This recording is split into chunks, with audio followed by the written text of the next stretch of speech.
Salut les amis, j'espère que vous allez bien. On se retrouve pour le débrief du match tant attendu mais le moins convaincu. Un match tellement attendu, France-Sénégal. On se disait, mais ce match, c'est le premier match de la Coupe du Monde. France-Sénégal, c'était l'affiche des rêves. C'était l'affiche des rêves les gars. Mais on sort décevant dans ce match. On sort décevant les gars. Moins de réconfort dans ce match. Tellement de choses à dire, on va y revenir sur des choses positives et sur des choses négatives qu'il faut dire dans ce match parce qu'il y avait vraiment du positif et aussi également du négatif. Mais toutefois d'abord les gars, je voudrais vraiment et sincèrement m'excuser parce que d'un mois sans faire des vidéos avec ces petits problèmes techniques, je n'arrivais pas vraiment à faire quelque chose. Je voudrais vraiment m'excuser pour cette Coupe du Monde que je n'ai pas introduit, pour cette Coupe du Monde que j'ai commencé un peu tardivement. Mais ça va aller les gars, on va se rattraper et on va aller de débrief en débrief avec même des matchs résumés des premières journées, résumés des deuxièmes journées. On va aller jusqu'à la fin de cette Coupe les gars. Tenez vos ceintures, on va tout de suite commencer. Alors, sans plus tarder les gars, on va commencer religieusement avec d'abord le 11 ancrant de Didier Deschamps.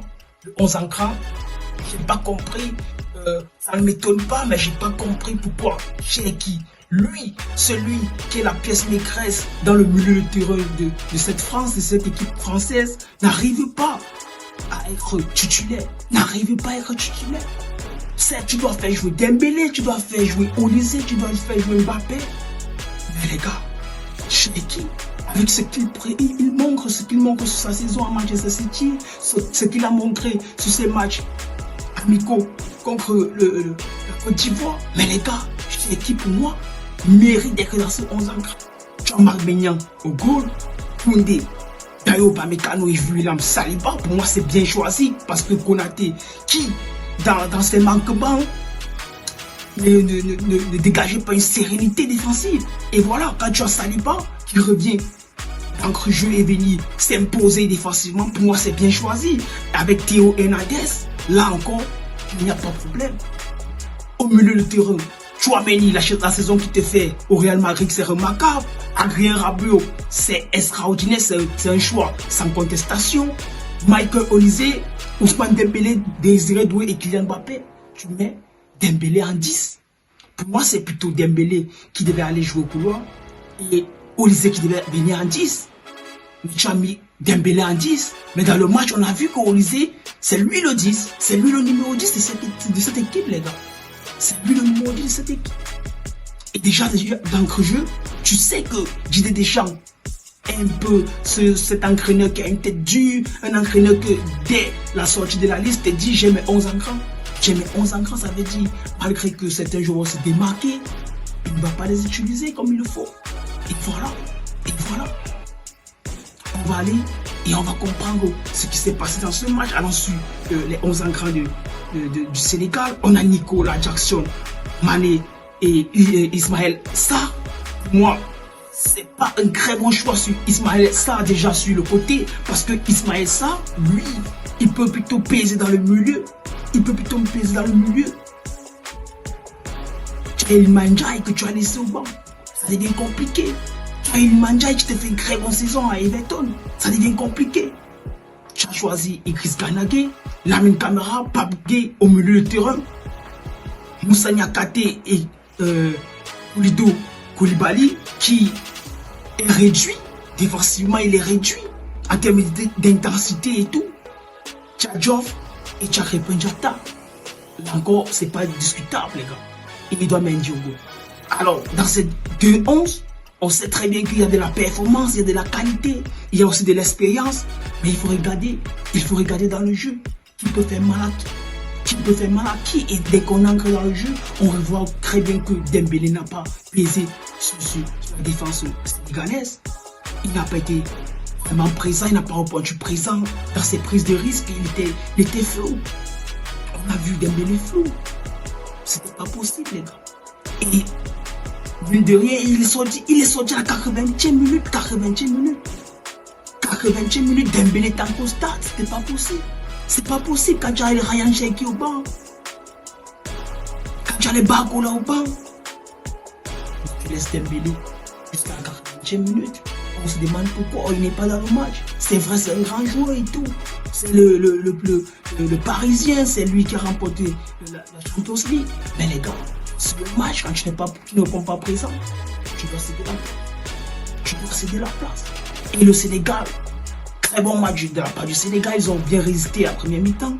Mais je n'ai pas compris ce que Pape Gueye voulait créer au milieu du terrain. Il voulait se la jouer à la bousquette. Il commence à garder beaucoup de ballons. Il commence à prendre un peu moins de risques. Mais on connaît Pape Gueye, on apprécie Pape Gueye pour son jeu simple, ses relances et ses transversales. Mais aujourd'hui, Pape Gueye voulait te sortir les bousquets, les petits baptêmes au milieu du terrain. Il prend plus de risques. Et voilà, quand il perd ce ballon sur le deuxième but de Kylian Mbappé, c'est lui qui perd le ballon.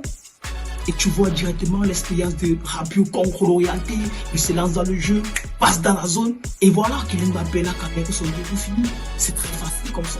C'est un manque de risque quand je vois dans l'effectif du Sénégal, il pouvait proposer mieux offensivement, il pouvait proposer mieux. Tu as Mané également qui est flou. Mané ne te fait pas un grand match. Tu ne peux pas remplacer Mané. Tu ne peux pas remplacer Mané. Ismaël Assar, tu ne peux pas remplacer Ismaël Assar qui, sur le côté, ne pèse pas. Il Mandja, regardez l'apport qu'il te fait. Techniquement, il bouscule la défense. Et voilà. C'est décevant de la part du Sénégal. C'est décevant de la part du Sénégal. On voit une équipe sénégalaise aussi bien qui pouvait peser aujourd'hui face à la France, résister face à la France. Ils nous ont déçus. Ils nous ont déçus. Mais vas-y, c'est la France en face, c'est l'équipe de France, et voilà. Tu as Kylian Mbappé aujourd'hui qui revient et doublé, un deuxième but extraordinaire, patate, il te sort une patate, boulet de canon, et voilà, direct dedans. Kylian Mbappé extraordinaire, on sait que Kylian Mbappé, sur ces matchs, il va toujours répondre au présent. On sait que Kylian Mbappé, en Coupe du Monde, il reste Kylian Mbappé. Il reste Kylian Mbappé, premier match, doublé les gars, doublé. Et Kylian, il est très fort. Il est très fort en Coupe du Monde. Et ceux qui se disaient déjà que non, le Ballon d'Or est joué, le Ballon d'Or est joué sur la Ligue des Champions. Le Ballon d'Or de cette année va peser justement sur la Coupe du Monde, pas sur la Ligue des Champions. Donc, dans le jeu, on peut comprendre que Dembélé est en danger. Dembélé est en danger, Michael Olise est en danger. Parce que si Kylian Mbappé te fait une Coupe du Monde extraordinaire, il va passer devant. Il va passer devant ces deux joueurs. Il va passer devant. Beaucoup de choses à dire.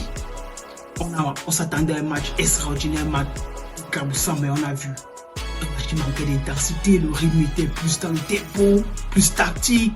Il n'y avait pas vraiment de l'envie, comme on a vu ce match Brésil-Maroc. Et voilà, ça nous a vraiment manqué de voir un match intense. Et on se dit, c'est le début, c'est le premier match.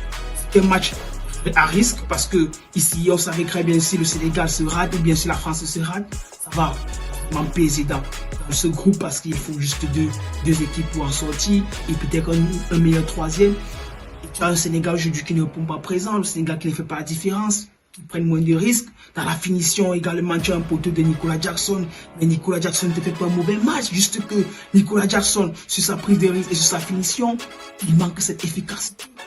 Il manque cette efficacité, il a besoin de 3-4 actions pour faire la différence. Et quand tu n'as pas Nicolas Jackson aujourd'hui en forme, tu vas manquer beaucoup de buts. Tu vas manquer beaucoup de buts. Le Sénégal tombe face à l'équipe de France. 3-1, victoire méritée de l'équipe de France. Très bon match de Kylian Mbappé. Sur ces deux buts, c'est vraiment extraordinaire, c'est mérité. Olise qui te fait aussi un très bon match. Avec ses passes lumineuses, il te fait un très bon match. Mais Michael Olise, les gars, mais c'est une dinguerie, les gars. Michael Olise est tellement costaud techniquement. Il est très fort. Il est très fort. Il t'apporte beaucoup de danger, il te fait beaucoup de bien. Il est assis. Et voilà, quand tu te reposes sur un joueur technique assis, tu peux faire des différences. Tu peux faire vraiment des différences dans ton jeu. On a vu un Dano Panicano qui est vraiment assis également. Lui qui, pour moi, d'ailleurs, s'est transformé, il s'est transcendé, il est passé d'un cap parce qu'il est capable de jouer défenseur central. gauche-droit. Et il peut aussi jouer ailier, les gars. Il peut jouer, latéral. Latéral parce qu'il sait revenir, il sait couvrir son latéral. Il sait couvrir, il sait prendre des risques, il sait revenir, il sait bousculer. Et Gaio, il est en forme, les gars. Il est en forme. C'est extraordinaire. Il est en forme. Remarquable. De pas mécanisme. Remarquable. On va dire bravo à Didier Deschamps malgré une composition sans Ryan Cherki. Tant que Didier Deschamps ne se trompe pas, on ne va pas parler. On ne va pas parler parce qu'il a gagné, il a pris ses 3 points. On ne va pas parler. Mais si une composition comme celle-ci se fait sans Ryan Cherki et que ça ne paye pas, ça sera un problème parce que Cherki a un talent. Il a un talent pour s'imposer et faire les différences dans cette équipe de France. Il a un talent. Attention à la Norvège, c'est un match difficile. Parce que la Norvège s'est fait mal, ils savent vraiment tuer offensivement avec quelques actions, ils peuvent créer un énorme danger. Et on se dit à la prochaine pour voir ce match qui approche Argentine-Algérie tout à l'heure. Soyez concentrés et restez connectés. Prenez ce moment. Ciao.